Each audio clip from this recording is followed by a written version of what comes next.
चोर को कम सजा दी गई 15 दिन की, और घर की मालकिन को 3 महीने की सजा।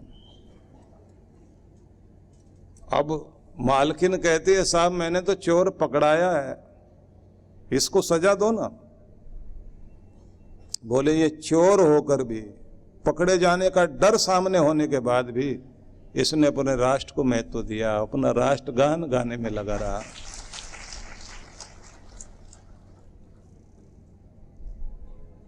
कि खुद सजा भोग सकता हूं लेकिन मेरे देश का अपमान नहीं होना चाहिए, मेरे राष्ट्रगान का अपमान नहीं होना चाहिए। इसलिए 15 दिन की सजा इसको, तुम्हें 3 महीने की, तुमने मिसयूज किया अपने राष्ट्रगान का। ये चोर पकड़ने के लिए नहीं है कि तुम इसका मिसयूज करो। जब तुम राष्ट्रगान गाते हो तुम्हारे रोम रोम में वो भाव पैदा हो जाए, धड़कने लग जाए तुम्हारा हृदय कि तुम अपने देश के प्रति अपने प्रेम को प्रकट कर रहे हो, क्योंकि तुम हो, तुम्हारे देश के कारण तुम हो। अब सोच के देखिए कि प्यार तो चाहिए। कृष्ण भगवान इस प्यार को महत्व देते हैं लेकिन मोह को नहीं। मोह में जो है पड़ गया व्यक्ति, वो देश का सैनिक बनने के लिए नहीं जाएगा। जिसके अंदर प्यार होगा वो कुर्बानी देने के लिए जाएगा। मोह में पड़ा हुआ आदमी अपनी जेब से पैसे निकालेगा, मुझे कुछ धर्म कर्म करना चाहिए, बीच में रोक के बैठ जाएगा। बीच में आ गया ना मोह, इतने नहीं, इतने ही देता हूं। कितने तो वो मुट्ठी इतनी ताकत से बंद करके रखते हैं, हाथ में सिक्का पकड़ा हुआ है, और कंजूस ने फिर जैसे खोल के देखा वापस रख दिया। बोले रे रे रे रे, तुझे तो आंसू आने लग गए, पसीना आ गया था ना हाथ में। सिक्का पकड़ा हुआ है तो पसीना आ गया हाथ में, उसको लगा कि सिक्का रोने लगा है मेरे से बिछड़ने के गम में, तो वापस ही रख लेता हूं। तरह तरह के प्रयोग मोह के कारण लोग करते हैं, क्योंकि त्याग करना आसान खेल नहीं है। प्यार वाला तो त्याग करेगा, क्योंकि प्यार पनपता ही त्याग से है, ये ध्यान रखना। जब आप घर में एक दूसरे के लिए सैक्रिफाइस करोगे तो यहीं से प्यार का पता लगता है। माँ बाप कितना कुछ करें अपने बच्चों के लिए, वो त्याग जो, वो सैक्रिफाइस क्यों करते हैं? प्यार के कारण। और त्याग करेंगे तो प्यार बढ़ेगा, और प्रेम करेंगे तो त्याग बढ़ेगा। और अगर लेना ही लेना याद है, देना याद नहीं है, तो फिर वो प्यार नहीं, वो स्वार्थ है। स्वार्थ मतलब स्वयं का मतलब पूरा करना। तो इसलिए जो यहां ये कहा गया है कि तुम समस्त आसक्ति से ऊपर उठकर अपने कर्तव्यों को करने वाले बन जाओ। तुम्हारा अनासक्त भाव से किया गया कर्म परमात्मा की तरफ लेकर जाएगा। ज्ञान मार्ग से मुक्ति होगी, ये बात ठीक है, लेकिन ये ज्ञान सूचना मात्र नहीं है, ये अनुभूति वाला ज्ञान है। और ये ज्ञान जैसे ही आपके जीवन में आएगा कि प्रेम की परीक्षा होती रहे कि मेरा प्रेम मोह में तो नहीं बदल रहा, प्रेम प्रेम तो है ना। यही प्रेम चल कर के भक्ति बनेगा, यही श्रद्धा बनता है, यही भक्ति के साथ साथ बलिदान बनता है, यही सेवा बन जाता है, यही प्रेम करुणा बन जाता है, यही वात्सल्य है, यही प्रेम एक रूप में प्रणय है और एक रूप में मित्र भाव है। सारे संबंधों में एक ही तो डोरी है जो इंसान को इंसान से बांधे हुए है, वो प्यार है। उस प्रेम को ही कहा गया है, ढाई आखर प्रेम का पढ़े सो पंडित होए। जिसको ये आता है वही सच में ज्ञानी है, समझदार है। लेकिन कोई भी इस तरह की चीज नहीं करनी चाहिए अहंकार में आकर के प्रेम का धागा टूटे। हमारे प्रेम की समस्या वहां खड़ी होती है जहां मैं तू शुरू होती है, दूसरे को घटाते हैं, अपने को बढ़ाने में लग जाते हैं, वहां हमारा प्यार घटने लगता है। इसलिए कहा गया है, रही मन धागा प्रेम का मत तोड़ो चटकाए, कि खींचातानी मत करो, ये प्रेम का धागा टूट जाएगा। टूटा फिर ना जुड़े, जुड़े तो गांठ पड़ जाए। एक बार शीशे में दरार आ गई तो उसमें जो आप एक दिखाई देते थे ना, तो फिर आपके भी टुकड़े हो जाते हैं। आप आधे इधर दिखाई दे रहे हैं, इसमें भी दिखाई दे रहे हैं, इसमें भी दिखाई दे रहे हैं, पूरे नहीं दिखाई देते, दो दो तीन तीन हो जाते हैं आप। जैसे गांठ आ जाती है तो फिर आपका प्यार प्यार नहीं रह जाता। भगवान आगे फिर कह रहे हैं, इंद्रियाणि पराण्याहु इंद्रियेभ्य परम मनः मनसस्तु परा बुद्धिर यो बुद्धे परतस्तु सह। इंद्रियों को आप स्थूल शरीर से श्रेष्ठ मानते हैं, मतलब हमारा जो ये शरीर है इससे सूक्ष्म है इंद्रियां। लेकिन मजे की बात यह है कि जो देखने में चीज छोटी है लेकिन है महत्वपूर्ण। ऐसे कहिए, जितना बड़ा घर उससे छोटा कमरा जिसमें आप रहते हो, जितना छोटा कमरा उससे छोटा दरवाजा। पूरे घर को देख लीजिए, जितना बड़ा घर उतना छोटा कमरा, जितना छोटा कमरा उतना छोटा दरवाजा, उससे भी छोटा दरवाजा है ना, और छोटे दरवाजे से भी छोटी कुंडी, और कुंडी से भी छोटा ताला, और ताले से भी छोटी ताली, और ताली लगाई पूरा घर बंद, और ताली आपके चाबी आपके पॉकेट में है तो पूरा घर आपके पॉकेट में है। छोटी सी चीज से पूरा घर आपके कब्जे में। अब भगवान क्या समझाना चाह रहे हैं, जितना बड़ा शरीर उससे भी छोटी इंद्रियां, जितनी छोटी इंद्रियां उससे भी छोटा मन, जितना छोटा मन उससे भी छोटी बुद्धि, और जितनी छोटी बुद्धि उससे भी, मतलब जितनी सूक्ष्म बुद्धि उससे भी कहीं सूक्ष्म और शक्तिशाली है आपकी आत्मा, कि बस वो ही हो तुम, ये तुम हो।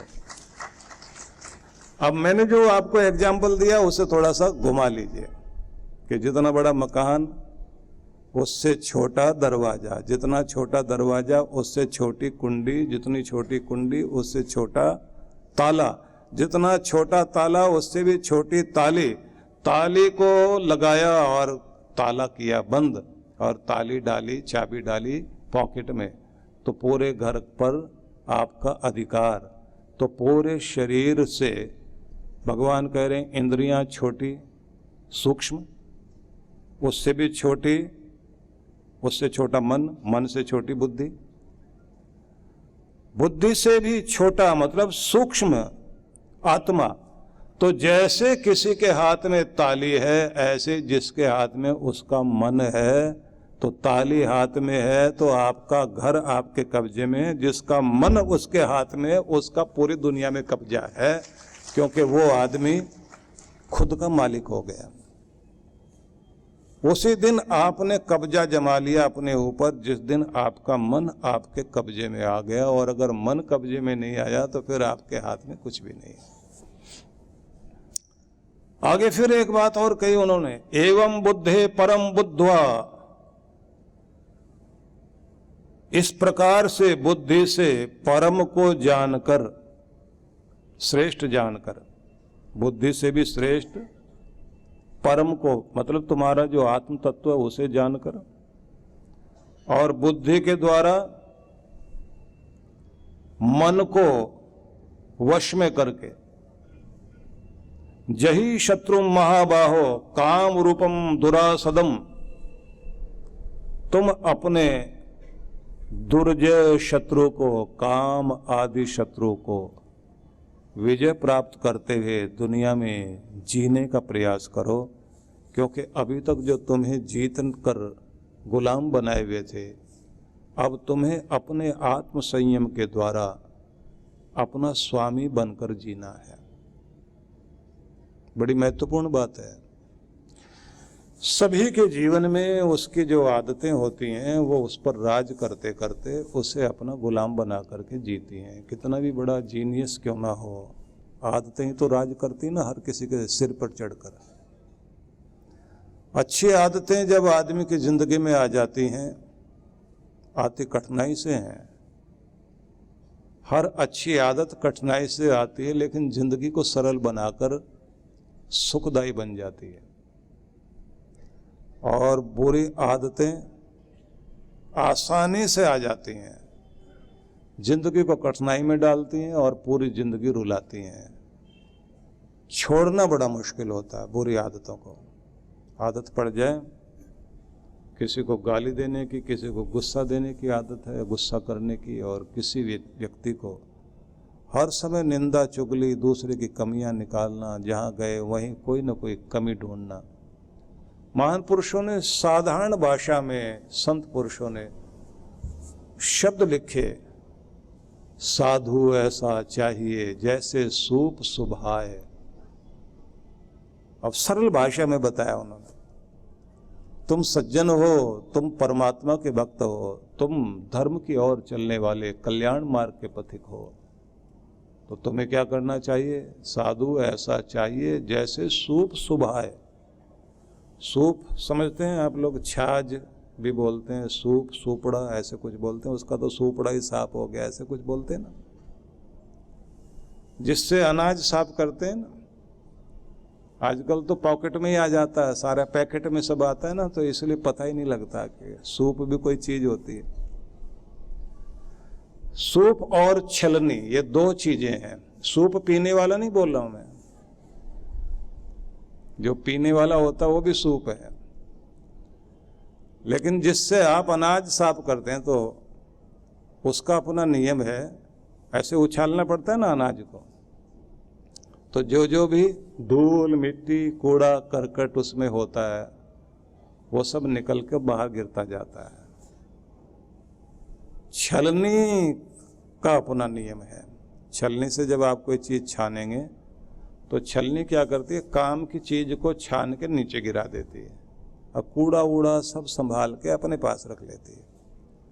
तो महान पुरुषों का अपना कहने का ढंग है कि दो तरह का व्यक्तित्व है, दो तरह की पर्सनालिटी देखने को मिलती है। एक वो पूरी दुनिया में छान छान के कहाँ कहाँ किस में क्या क्या कमी है, सारा दिन इसी पर दृष्टि रहेगी और सारी दुनिया का कूड़ा इकट्ठा करके छलनी की तरह अपने पास जमा कर लेंगे और काम की चीजें वहीं फेंक कर आ जाएंगे। लेकिन कुछ होते हैं सज्जन लोग, अच्छे लोग, भले लोग, भक्त लोग, जिनका गुण ये होता है कि हर जगह का कूड़ा वहीं का वहीं फेंक कर आएंगे, लेकिन वहां के सारे गुण जोड़कर अपनी जिंदगी में लेकर आएंगे, क्योंकि वो गुण ग्राहक हैं। वो व्यक्ति उस तरह के होते हैं कि जैसे शहद की मक्खी जहां भी गई बैठी तो फूल पर बैठी, नहीं तो कूड़े पर कभी नहीं बैठी, और जहां गई वहां से मिठास लेकर आ गई। कूड़े पर बैठने वाली मक्खी का अपना गुण है कि आपके पूरे शरीर में कहीं अगर फोड़ा फुंसी है,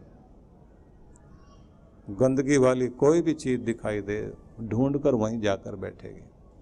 कुछ लोगों की आदत होती है कि वो दुनिया में कहीं पर भी उस तरह के लोग मिल जाएं, कूड़ा करकट वाले लोग, बुराई वाले लोग, निंदा चुगली वाले लोग, नशाखोर, गलत तरफ चलने वाले लोग, तामसिक वृत्ति वाले लोग, अंधेरे में जीने वाले लोग, सज्जनता और सात्विकता से जो दूर भागते हैं, ऐसे लोग जो मिल जाएं तो उनकी संगति करते हैं जाकर, और सारे इकट्ठे होकर भले लोगों का फिर मजाक उड़ाते हैं।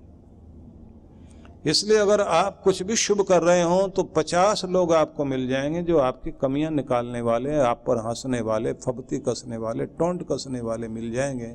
लेकिन अच्छा करोगे तो कोई भी आपको शाबाशी देने के लिए नहीं आएगा। अधिकांश दृष्टि लोगों की वैसी हो गई। भगवान ये कह रहे हैं कि तुम सबसे पहले ये देखो कि तुम्हारे अंदर तुम्हारा शरीर श्रेष्ठ है, लेकिन उससे भी श्रेष्ठ तुम्हारी इंद्रियां हैं, वो महत्वपूर्ण है। और उन इंद्रियों से भी महत्वपूर्ण तुम्हारा मन है, क्योंकि इंद्रियों को संचालित मन करता है, वही लगाम है। उससे भी महत्वपूर्ण और श्रेष्ठ अगर कुछ है, मन पर भी काबू पाती है आपकी बुद्धि, क्योंकि डिसीजन उसी से आप लेते हैं। धारणावती बुद्धि। निश्चय करने का काम भी अगर कोई करता है तो आपकी बुद्धि करती है। तो कहते हैं इससे भी, मन से भी महत्वपूर्ण और श्रेष्ठ अगर कुछ है तो बुद्धि है। लेकिन बुद्धि के पीछे भी मालिक बैठा हुआ है। बुद्धे परस्तस्तु सह, सह मतलब वह तुम इससे भी पीछे बैठे हो, तुम्हारी आत्मा। एवं बुद्धे परम बुद्ध्वा, इस प्रकार से बुद्धि से परम को जानकर और स्वयं को नियंत्रित करते हुए अपनी शक्ति के द्वारा अपने शत्रुओं को जीतो, क्योंकि तुम्हें विजय प्राप्त करनी है। हर आदमी को जीतना है। जीतने से मतलब है कि आप देखें कि आपका शत्रु कौन है। शत्रु बाहर नहीं, भगवान ने अंदर बताया। अंदर का शत्रु वह है जो आपकी प्रगति को रोक दे, आपको बढ़ने ना दे, आपकी तरक्की को रोक ले। आपका आलस्य, आपकी लापरवाही आपको ऊंचा उठने ही नहीं देगा।